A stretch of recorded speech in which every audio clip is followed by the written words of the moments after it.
It is a complex process, लेकिन सुनने के लिए भी अच्छा है, लेकिन कॉम्प्लेक्सिटी है कि भाई ये सब करना है। पर मेन है कि समझो सेल्फ डेवलपमेंट करना है तो आपको एक अच्छा पीएमसी या अच्छा एडवोकेट और एक आर्किटेक्ट, ये तीन मिलेंगे तो वो लोग पूरा कर सकते हैं। उसके ऊपर भी मैं आपको 5-10 मिनट उसके ऊपर भी डिस्कस करेंगे, क्योंकि उसमें फंडिंग आता है महाराष्ट्र स्टेट कोऑपरेटिव बैंक का और मुंबई बैंक का। तो जैसे कि प्रोजेक्ट कॉस्ट का 95% बैंक देती है और हमें 5% कॉन्ट्रीब्यूट भी करना है। तो करीबन करीबन अभी तक उनका जो है 75 to 100 करोड़ का फंडिंग देता है। तो इधर भी जैसे कि प्रोजेक्ट कॉस्ट 205 करोड़ है, लेकिन बिल्डर का इनिशियल इन्वेस्टमेंट 25-30% से ज्यादा नहीं होता है। ये थंब रूल है, उतना पैसा लगाया कि उसकी गाड़ी बुकिंग से, तो वो हिसाब से मुंबई बैंक का भी हम प्रपोजल डिस्कस कर सकते हैं। तो ये जो 35.5 है, जिसमें बेसिक 3 FSI है, 4000 के ऊपर स्क्वायर मीटर 4000 क्रॉस करता है तो हमको एक FSI एक्स्ट्रा मिलता है। तो 3 FSI ग्रॉस प्लॉट पे, 4 FSI अगर 4000 स्क्वायर मीटर का प्लॉट होता है। तो ये सब एडिशनल FSI जो एग्जिस्टिंग एरिया पे, जैसे आपका 200 फीट है उसके पर है, लेकिन हम बेसिक एंटाइटलमेंट जो लिए 300 स्क्वायर फुट प्लस 5% वो हिसाब से कैलकुलेट किए। ये 4000 स्क्वायर मीटर के ऊपर आता है तो जो आपको 5% इंसेंटिव मिला है वो 15% हो जाएगा एरिया में। जैसे 2788 होता है, 4000 क्रॉस करता है तो आपका जो बेसिक एंटाइटलमेंट जो है 27.88 वो 35 हो जाता है, 35 स्क्वायर मीटर से गिनती हो गया तो 376 स्क्वायर फुट हो गया ऐसा, प्लस फंजीबल ऐसा, तो वो एरिया बढ़ते जाएगा। तो एक डिफरेंस बहुत है क्लस्टर में और नॉन क्लस्टर में, गवर्नमेंट की तरफ से बेनिफिट जो है। फिर ये अबव 6 को रेशियो रहता है, इंसेंटिव 40% 50%, पर ये सब क्लस्टर में क्रॉस किए तो। अभी इसमें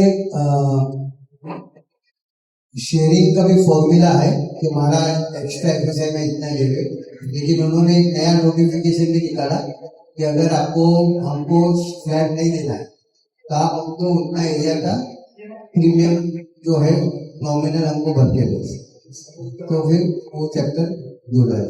तो ज्यादा बिल्डर लोग वही प्रीफर करते हैं कि पैसा देके जान छुड़ा।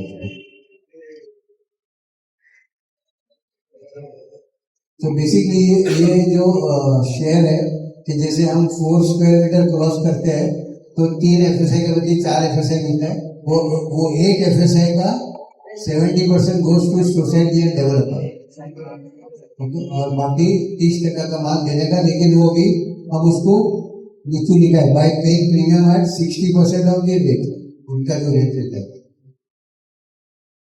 सो बेस कारपेट एरिया जो है LIG का है 45, MIG यानी मिडिल इनकम ग्रुप और HIG यानी हाई इनकम ग्रुप उसका है।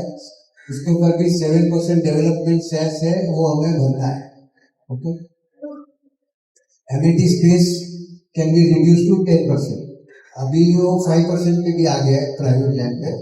5% एमिनिटी दो, उसमें से 2.5% म्यूनसिपलिटी को दे दो, और वो 5% में से 2.5% का भी तुमको 4 FSI मिल सकता है। जो म्यूनसिपलिटी को देना है उसको कट हो जाता है प्लॉट एरिया से, लेकिन वो 2.5% है जो आप यूज करते हो आपके एमिनिटीज के लिए।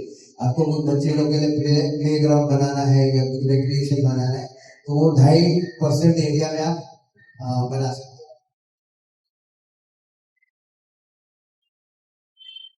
सो बेसिकली जैसे कि हम कोऑपरेटिव सोसाइटी है, महाराष्ट्र कोऑपरेटिव एक्ट में आते हैं तो एक प्रोसीजर रहता है। जैसे हमने आज SGF बुलाया, उसमें हम रेजोल्यूशन पास करते हैं और ये हर चीज हमको डेप्यूटी रजिस्टर को इन्फॉर्म करना है कि भाई ये स्टेप हम कर रहे हैं, ताकि ट्रांसपेरेंसी रहे, उनके पास भी एक रिकॉर्ड रहना चाहिए, तो वो हिसाब से कंसेंट लेना चाहिए।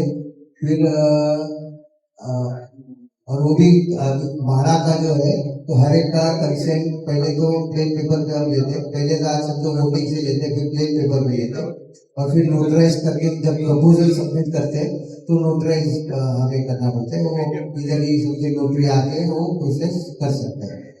ये सब माड़ा को रिलेटेड प्रोसीजर है, ठीक है।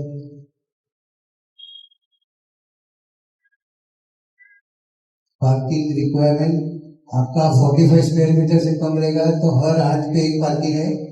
हम 45-60 स्क्वायर मीटर में आएंगे तो 4 पे एक पार्किंग है, ओके। तो 4 मीटर पे एक पार्किंग, हाँ। ये सब पहला ये 8 पहले 16 था, ये 8 था, अभी जैसे जैसे टाइम आता है तो ये लोग इम्प्रूवमेंट करते हैं, लेकिन प्रेजेंट स्टेटस ये है। तो all reservations to be count out to और लेआउट वेल जो हमको बीएमसी को हैंड ओवर करें। तो society appoints a developer decides on self development or redevelopment by following 79। तो जैसे कि भी सेल्फ डेवलपमेंट आप करते हो तो बेसिकली जो बिल्डर माल लेके जाता है, बेचता है, उसका एंटाइटलमेंट आपको आता है। तो उसमें से आपको कुछ एरिया बढ़ के मिलता है, उसमें से जो भी प्रॉफिट आता है वो भी सोसाइटी के अकाउंट में रहेगा, तो टैक्स फ्री है। तो कम से कम आपको बिल्डर जो आपको ऑफर करेगा उसका कम से कम 50% आपको सेल्फ डेवलपमेंट में एरिया डाला मिलता है। खाली जरूर है कि आप सबका मेंटली स्ट्रॉन्ग होना, आपको उसमें कोई रुपया डालना नहीं। जैसे कि मैंने आपको बताया कि हमारा कॉस्ट है 15,000 आपको फ्री एरिया देने के बाद, तो हम फ्री एरिया अभी बढ़ जाएगा, हम सेल्फ डेवलपमेंट करेंगे तो हमारा फ्री एरिया बढ़ जाएगा, तो हमारा कॉस्टिंग 15,000 की जगह पे 18,000 हो जाएगा।